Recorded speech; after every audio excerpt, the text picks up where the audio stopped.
Welcome to the Edelheit Experience, a compelling conversation about revolutionizing health and well-being, bringing you rich stories and lessons learned from leading corporate executives. Now, we'd like to introduce your host, Jonathan Edelheit.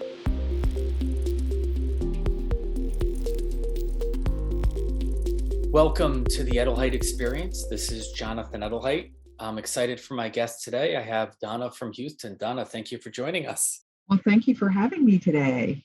Donna, can you share a little bit about yourself? Sure.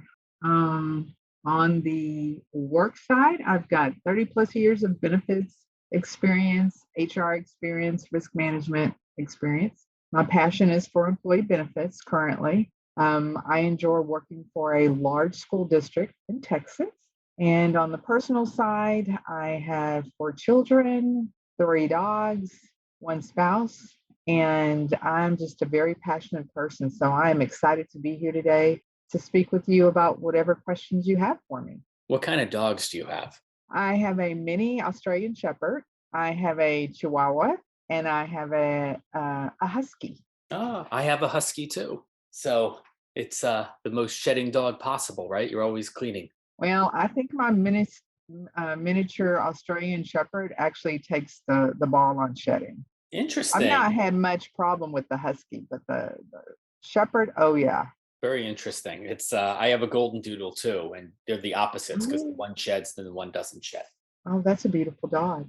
So you must have you must have I feel like out of anyone working for organizations across the country, being in a school district the last 2 years, probably you learned a lot about stress and managing a lot of crises, right?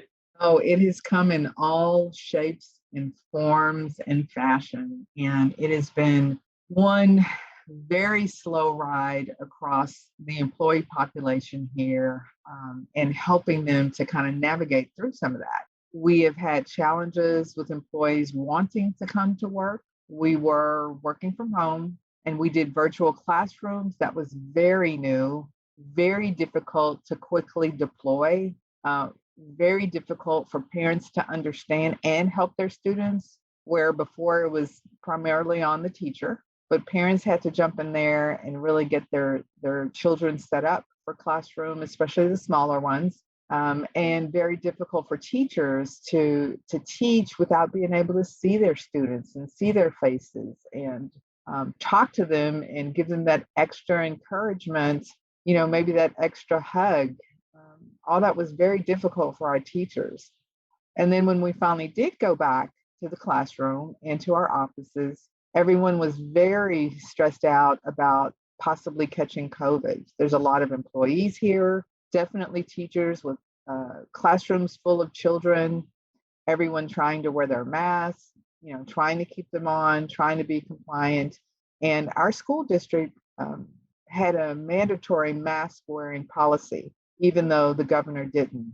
And that caused some controversy too, which added additional stress to employees and everyone involved. But I think we're in a good place now. We still have some of those leftover mental health issues, stress issues, anxiety. They've smoothed out a little bit, but we had to really rally resources on our website, in person, in meetings and webinars, sending our EAP out to the campuses where there was a need to because of crisis situations, things like that. It's been a tough 2 years, but I think we're hopefully, knock on wood, past the worst of it.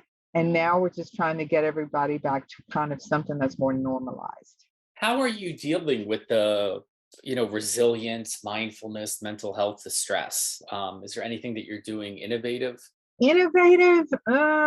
I'm not sure about that, but or just anything that you're doing. I guess I shouldn't use the word innovative. I feel like that's overrated, right? Everyone says everything they're doing is innovative. Right. So what we're doing is we're really going back out. So I have a team of benefit counselors, and their main job, even before COVID, was to go out and educate the campuses. So what we've done is we've put together little sessions. We put together EAP webinars. And they're all via virtual. So you don't have to, go in person. You don't have to attend. And it's very, very different topics. It's about financial things because stress, from financial hardships have happened. We've had people who were not able to work. The good thing we did, though, we maintained pay for everybody. And for some of our food service workers, they went out and they actually did some food banks for the communities that our schools are housed in. So that was kind of exciting. It was motivating. It was engaging. It took those employees' mind off stress. They were working. So put them back in the comfort zone of working. They were still working with food, which is what they do for the schools. So that was perhaps slightly innovative. It was something we thought about kind of at the last minute. Our nutrition services department was able to put it together really quickly, and we just started going out to the different locations. These were the food banks were for people in the community, definitely for any students. It was all free. There was no cost.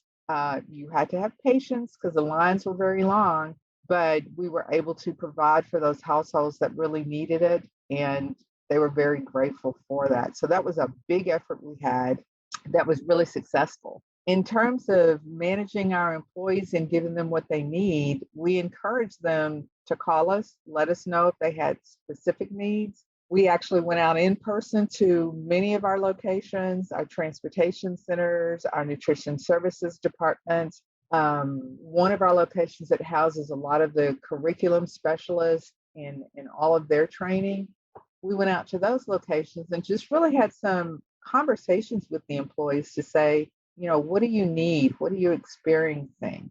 And all it took was that first employee to really come forth and talk, and then everybody engaged in the conversation. And at the end of the day, whether we solved the world's problems or not, we gave them good resources that they could use. We gave them good materials they could take with them.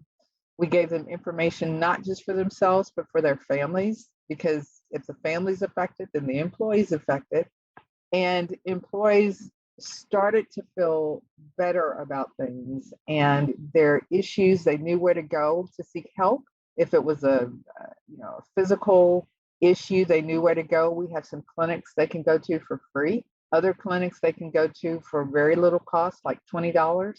And we reminded them about all the various resources they can use and leverage during this time to get the help they need. So I think our employees really enjoyed the hands-on treatment, and we started to have happier, healthier employees. And they're still using those resources today, and we're still pushing them out and going out and meeting with employees and literally holding their hand if there's a need to. Do you find that from the benefits communication side, you really had to, I don't know if the right word is up your game, but just do a lot more, like you were just sharing? And is that a temporary thing, or is that just how it's going to be going forward? I think that's how it's going to be going forward. We had to, like you said, we had to up our game. We had to really look at our population and say, we send emails, but and everyone has an email here, an email address. But then we had to look at who are the people that don't have a desk and a computer? Who are the people that don't even go in an office because they're doing landscaping work Monday through Friday, from the time they get to the first location to the end of their day. So we had to really think about how do we reach those individuals? Well, the first thought was everyone has a cell phone these days, which can be a good thing or it can be a bad thing, however you want to look at it. But if we can communicate to everybody via their cell phone, or especially some of these special populations, then they will get the messaging as well. We also went out to their locations before they deployed the employees out to the different areas in our facilities departments, and we spoke to the employees.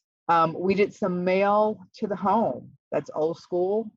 People are trying to get away from it. It costs money to send out first-class mail, but we felt that it was very important for our various populations to get the information we were giving via email or via some of those in-person sessions with employees. Not everybody could make those because of their job and their duties. So we had to really figure out what are some additional ways we can reach our employees. Text messaging, sending links on their phone where all they have to do is just click on a link and they can see a video, they can see the website, They have access to a plethora of benefits information, mental health resources. So it was those efforts that we really had to strike a different accord with our employees so it would engage them and so they could get the help they need without necessarily coming to us directly, because there's still quite a bit of stigma that goes with mental health. I'm going to share a quick story, if I may.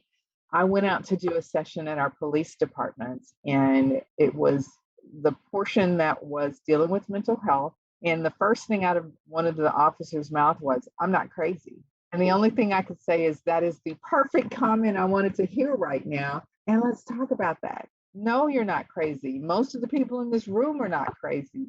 But mental health help is not about who's crazy. It's about dealing with everyday stress. And everybody in this room has stress every day, anxiety every day, just by virtue of the job that you have. You're police officers. That's a stressful job once you put that uniform on, and even when you're not in uniform.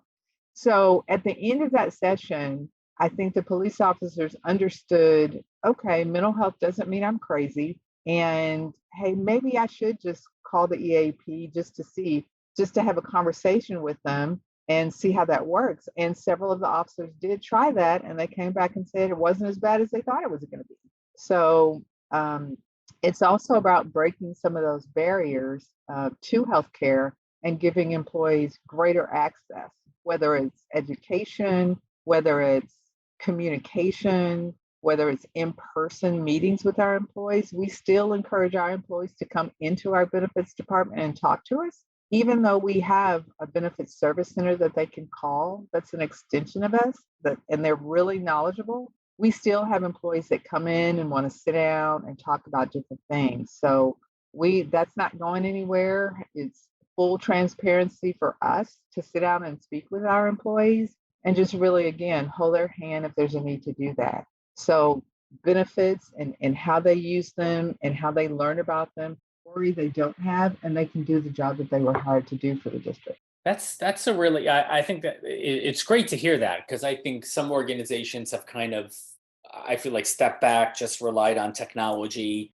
where I feel like you're really leaning into all the methods and really trying to get employees to know their benefits and get motivated to use them. Yeah, I mean, that's kind of our goal. They pay a lot of money for their benefits, whether it's the premium or whether it's, having to meet deductibles when they go in because they're sick. So the least we can do is help them understand what they're paying for, and that it is a benefit for them if they really understand how to use their benefits. And it provides access to care, which is our big campaign for the new school year, which starts in a few short weeks here. So we are going to go out and we're going to talk about that access to care. We're going to create some videos. So our benefits coordinators, which are individuals at each of our campuses and in each of our departments, when we deploy those videos, they can share with employees at their location to say, hey, here's what's new, here's some new resources. And employees have ready access to those benefit coordinators. They don't necessarily have to come all the way into the benefits department here in our main office. We have employees around the district that are deployed specifically with minimal benefits information, but lots of resources they could share with their location's employees. Are you finding that, I feel like, the pandemic changed everything in that we're just all super busy personally and professionally. Is it harder to get employees to pay attention to new things you're rolling out or open enrollment, than you've had before?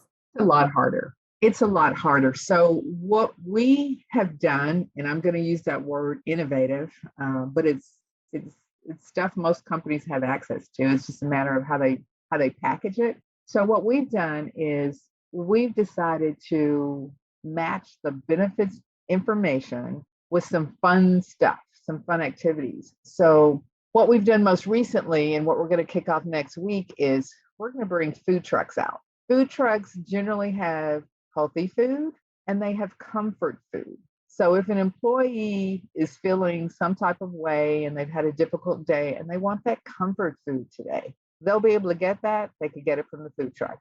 If they are on a recent health kick, eating healthier, and they want that healthy option, or they're vegan or vegetarian, they're going to have those options available. For breakfast choices, we're bringing in a company that makes healthy breakfast choices like acai bowls. You can pick what you want: bananas, strawberries, blueberries. And when we provide that to the employees, that's the part where we engage them. And then when they're out and they're being engaged, then we always have benefits somewhere around those areas. We either have a table, we have some giveaways, but with that fun stuff, we have critical information that we need to give our employees. And we sit out there, we interact, we walk through the crowds that are experiencing the food trucks that are coming. And that's how we talk about benefits. And they're happy at that moment. So we're getting them at a good point in their day. And it's the information is more readily absorbed when it's done that way. We've had some coloring sessions where employees can come in, they get a color book, tear out a page, get some colors, their favorite colors if they want, and they just color for a few minutes. We also did a relaxation lounge, and we did some yoga and stretching in two different conference rooms. And employees from 10 a.m. in the morning to 4 p.m. in the afternoon, they could come to either of those rooms and sit and relax. There's some meditation music, lay out on a blanket, some fluffy pillows, or sit in a chair, whatever they wanted to do. We wanted to provide some choices. There was some aromatherapy going, very calm music, and very low lights in the conference room. And employees really enjoyed that. And then they would go next door to the yoga and stretching. We had yoga mats available for employees. They could do some floor exercises, or they could sit in a chair and do some stretching. It was really successful. We did that for the entire month of July, and it was a big hit. So we're going to continue that, and then we're going to take that out to some of our other locations. We've got other activities coming where employees can participate. We've got some free mini subscriptions to some of our gym type exercise things like a Camp Gladiator. We're going to give away lots of those for our back to school efforts. We have a 5K that we're going to have employees participate in, where we're giving away like 100 plus free entries. So it's an effort to get employees up and out and moving so they feel better, they can think better, everything's clear, it reduces stress. And all the while we're doing these fun things, then we're giving them benefits information.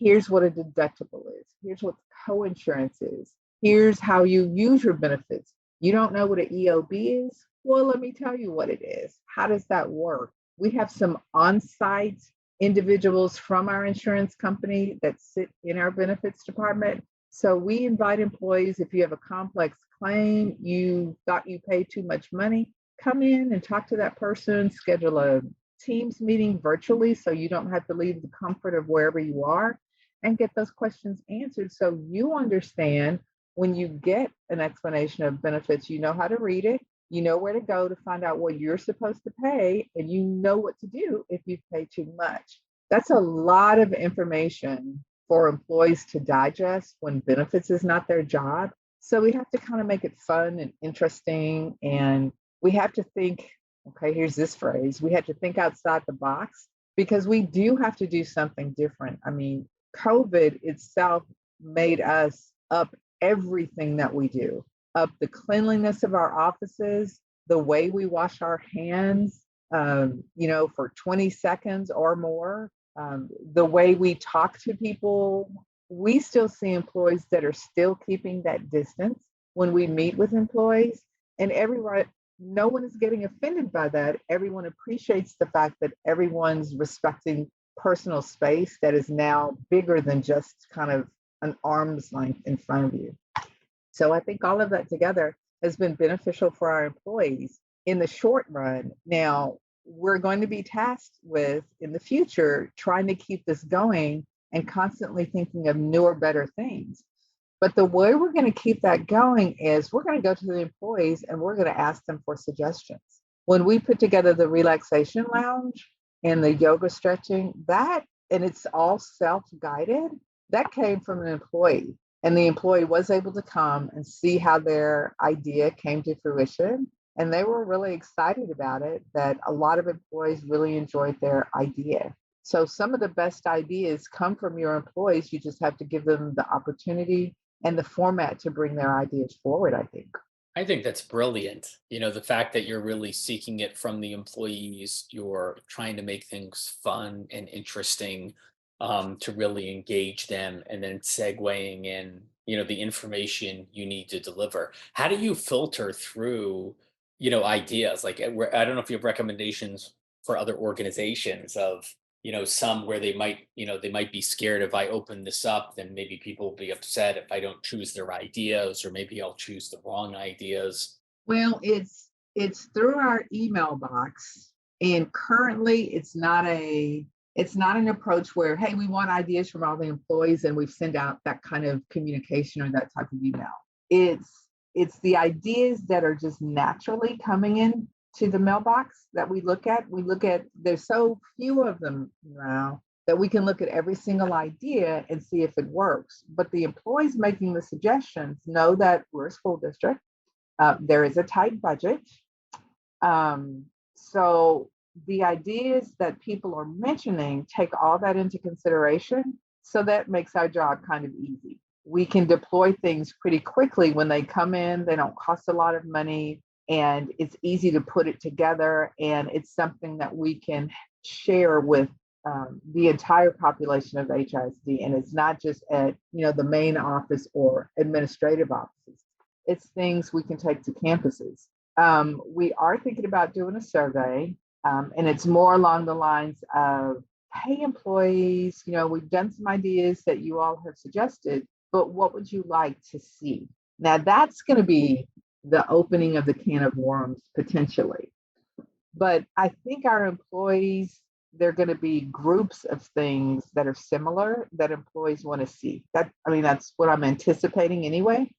So once we kick off that survey and get that information back, that's when we will have to go and filter through, and put in different stacks. Okay, these are things that are not going to cost us anything. So, and they're quick wins. So, yep, that's that stack. These may cost minimal money, but we do have wellness funds with our medical carrier. So maybe we can use wellness funds. And then some of them, the ideas I'm anticipating may just take some time to put together. But anything that's out there that's done, like the 5Ks, we just had an employee say, why don't we do one? We have huge parking lots, especially at our main admin building, which is where I work. And so why not do a 5K in the parking lot and have the police officers, put cones down, and we measure it. We have water tables, and do it just like some of the widely advertised 5K events, like the Susan G. Komen. But we make the theme something that our employees have suggested, and we do a walk or a run.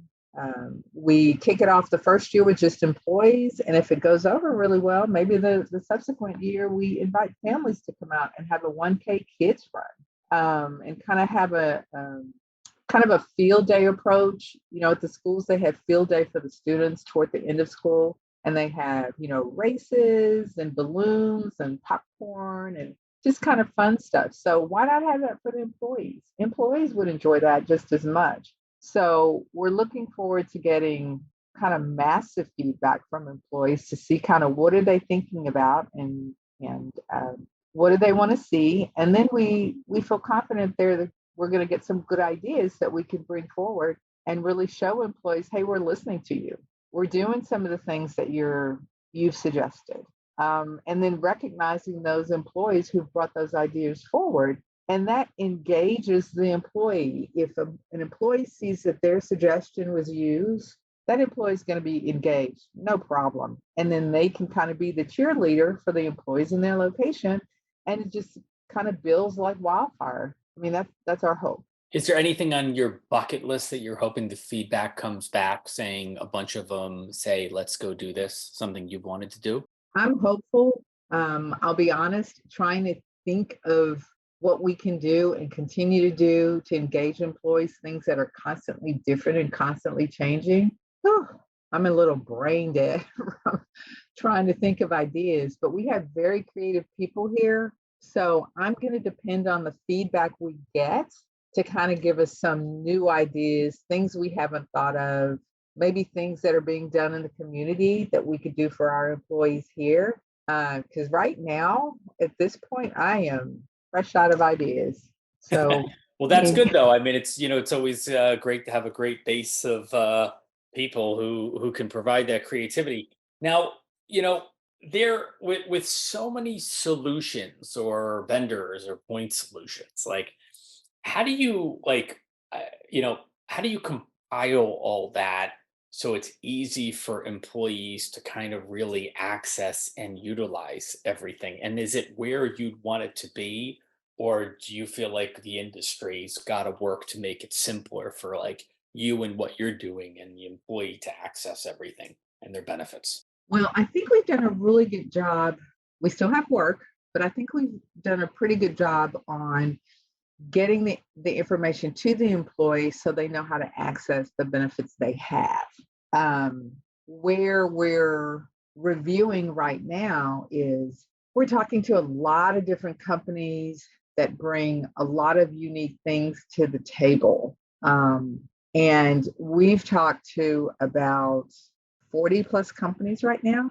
And I will say a lot of those resources for these different companies that have unique things, I'm going to give the healthcare revolution some credit for that because in attending that and interacting with some of the vendors there and getting connected to some of the vendors, they bring some very unique things to the table that we didn't even think of. Really good ideas on how to connect people to the specialized care they may need. How to tackle some of our top 5 disease states. They're bringing innovative ideas and ways to discover, okay, what do I need to do proactively? What if I don't know what my health history is? I'm adopted. I don't know what my health history is. Well, how can I find that out? There's a company out there that I connected with via the Healthcare Revolution, and they do something I feel is very innovative, and they do genetic testing, but it's packaged such that it's not from your health plan costing thousands and thousands of dollars. It's packaged so that if you've got some high risk people or people that don't know what their medical history is, this can really be helpful in discovering what it is, what you may need to look out for, and therefore it would lead to proactive healthcare. That's where we're really trying to get our employees to proactive healthcare. Don't wait till something happens and now you're risking, big medical bills. But not only that, you're risking your quality of your health, your quality of life. When if you're proactive and things come up and you discover via a mammogram you've got breast cancer, but you get your mammogram done every year, so it's caught very early. It's not an aggressive stage. You're treated, you're a survivor. Those are the best stories. And those are the stories we want employees to tell other employees and share because that's a way to be proactive in the healthcare. It's up to us as the employer to provide the access and the education, but employees have to take that step and they have to be good consumers of their own healthcare, and they have to know how to use their plan and to proactively take care of their health. That's kind of a bigger job to convince employees they need to make that 360 turn and not be reactive and go to the doctor just when they're sick or ER or become hospitalized. They need to proactively seek healthcare so they can maintain or improve their quality of life. That's the big thing and the big message we're trying to get out. Yeah, that's so important, the proactivity. I just went to my doctor and got I went for something else, but I got my full checkup and found out that I have really high cholesterol. And just before the pandemic, it was slightly over, but I think it was the 2 years of the pandemic, the lack of activity, all those different things. And my doctor told me, if you don't lower this next year, I'm going to put you on high, medication. And I just thought to myself, I never envisioned that would be me. I always thought, I guess, when you're older, this is an issue and I'm healthy, and all these things. And it was like, okay, now I got to really reevaluate everything I'm eating. And, I need to exercise more to avoid being on this medication, because if I take the medication, it's technically, it may just be masking that issue and I'll have other issues.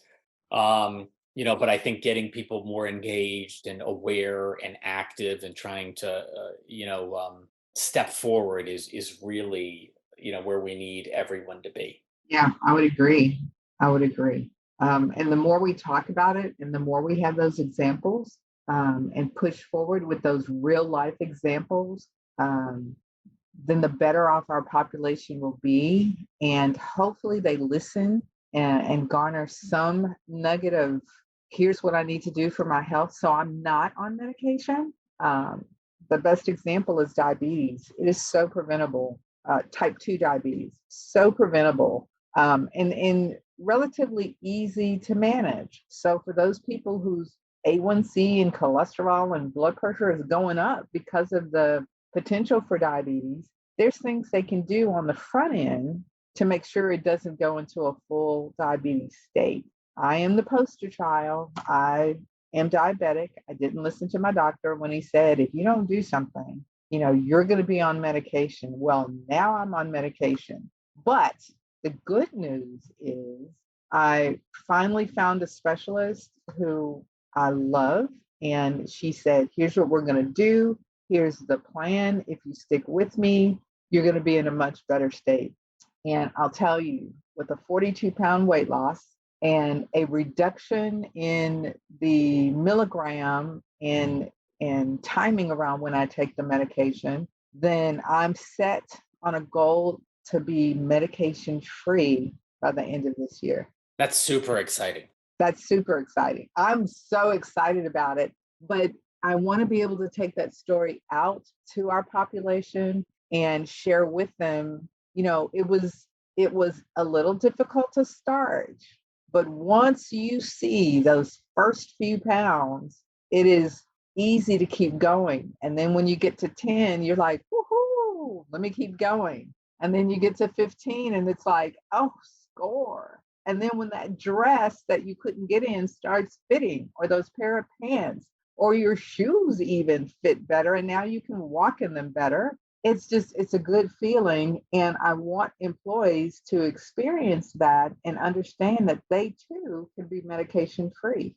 We have a large diabetic population, and we don't have a specific program for diabetes, but there are vendors out there that we have talked to that can help, and help people really monitor, manage, coach, see their doctor when they're supposed to, and really make some improvements, over several months. So by the end of year one, they're in a much better state than they were at the beginning of trying to manage their health. So it's that type of messaging we're trying to get out to targeted people too. Diabetes, musculoskeletal injuries, gastrointestinal type issues, heart issues, anything along those lines. I am sure we have talked to, out of all the companies we've talked to companies that can provide some solutions that would bolt on to our medical plan and the rest of the benefits we have that would enhance the employees' benefits. So right now we're trying to filter through some of those and make recommendations on, here's some additional things we think would be affordable that employees could take advantage of. But it's looking at our entire population. You mentioned something earlier about digital. So we can't always go to technology for everyone. There are the people that like technology. They don't want to ever talk to anybody. They just want to use their phone or their website or an app or whatever. And they're perfectly fine in their own little technology world. There are people who hate technology. They don't like it. They'd rather pick up the phone and talk to somebody. And then they're the hybrid people who like both. So whatever we're doing, whatever efforts we're thinking about, we always have to keep that front and center for our employee population. That if we're looking at a strictly digital solution, is that going to work for everybody? because usually you can't say, I just want it for part of my population. It's a benefit you would have to provide to all. And why not provide all the benefits to all employees? I mean, that's kind of our goal in all this, right? I think Houston is very lucky to have you. It's what I'm passionate about.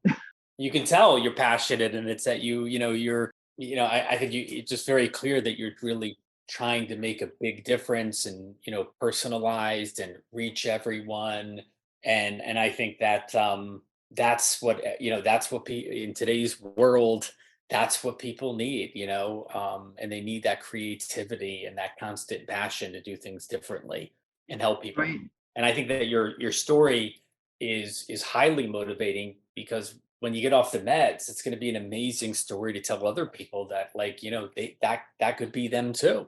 Um, Absolutely. and as you said, is I had put weight on, during the pandemic, and then once I focused on really trying to, eat healthier and starting exercising more, as I just noticed the positivity that I had of, losing weight and looking better and feeling better. Exactly. Such a Exactly. huge difference. And then the mental side of it is key, because I think you beat yourself up. I'm a worst critic, right? Like, when I feel like if I'm not in shape, or I don't like how I look or feel, it has an impact on my personal relationships, my, business, everything. Exactly. Exactly. Well, I want to thank you for your time and your insights, Donna. It was a real pleasure having you on the Edelheit experience. Well, thank you for having me. I can talk about this stuff, as you can tell, all day long. So I appreciate you inviting me to the experience. Thanks.